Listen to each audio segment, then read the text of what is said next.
Welcome to simple சமையல். இன்றைக்கி காரசாரமான தக்காளி கொஜ்ஜு இல்லைனா கடையில் எப்படி பண்ணுறதுன்னு பார்க்கலாம். இது ரொம்ப யம்மியாக இருக்கும், செம்மையாக இருக்கும். இட்லி, தோசை, சப்பாத்திக்கு ஒரு ப்ரெஷர் பேனில் 4 டேபிள் ஸ்பூன் எண்ணெய் ஊற்றிக்கோங்க.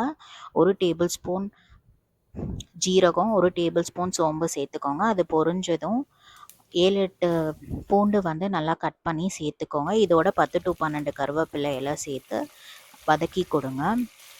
அதுக்கப்புறம் 7-8 பச்சை மிளகாய் சேர்த்துக்கோங்க. இந்த மாதிரி 2ஆக கட் பண்ணி இதை 1 நிமிஷத்துக்கு வதக்கி கொடுங்க.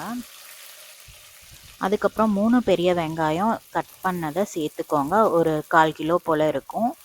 சேர்த்து நல்லா 2 நிமிஷம் போல் வதக்கி கொடுங்க. கலர் ரொம்ப மாற தேவையில்லை. இந்த மாதிரி கண்ணாடி படம் வர வரைக்கும் வதக்கி கொடுத்தா போதும். இதோட ஒரு 12 பழுத்த தக்காளி 1 கிலோ போல் இருக்கும். அதை கட் பண்ணி சேர்த்துக்கோங்க. சேர்த்து கலந்து விடுங்க. நீங்கள் இந்த மாதிரி தக்காளி வச்சு சட்னியோ கடையிலோ பண்ணுவீங்களா? அதை உங்கள் வீட்டில் என்னென்ன பேர் சொல்லி கூப்பிடுவீங்கன்னு சொல்கிறத கமெண்ட் செக்ஷனில் சொல்லுங்கள். இந்த மாதிரி கொஞ்சம் கலந்து விடுங்க. அதுக்கப்புறம் 1 டேபிள் ஸ்பூன் கல்லுப்பு சேர்த்துக்கோங்க. இல்லைனா உங்களுக்கு தேவைப்படுற அளவு சேர்த்து நல்லா கலந்து கொடுங்க. கல்லுப்பு சேர்க்குறனால வேகமாக குக் ஆகுங்க. தக்காளி நல்லா மசிஞ்சு வர்ற வரைக்கும் குக் பண்ணணும். இந்த மாதிரி மசிஞ்சு வர வரைக்கும் குக் பண்ணுங்க. தக்காளி தண்ணி விட்டுருக்குங்க. அதனால நம்ம தண்ணி சேர்க்கலை. தண்ணி சப்போஸ் உங்களுக்கு தண்ணி இந்த மாதிரி வரலன்னா தக்காளியில் நீங்கள் 1 கிளாஸ் தண்ணி சேர்த்துக்கணும்.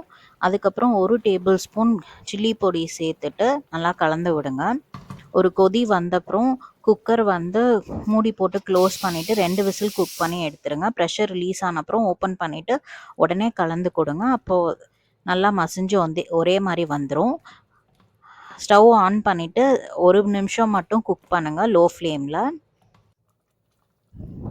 அதுக்கப்புறம் ஒரு கை ஃபுல்லாக கொத்தமல்லி இலை, ஃப்ரெஷ்ஷான கொத்தமல்லி இலை சேர்த்துட்டு நல்லா கலந்து விடுங்க.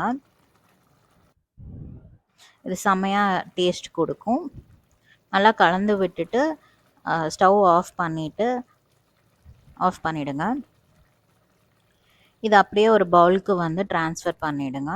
சுட சுட இட்லி, தோசை, சப்பாத்தி கூட சர்வ் பண்ணலாம். பண்ணி பார்த்துட்டு எப்படி இருக்குன்னு கமெண்ட்ஸில் சொல்லுங்கள். தேங்க்ஸ் ஃபார் வாட்சிங்.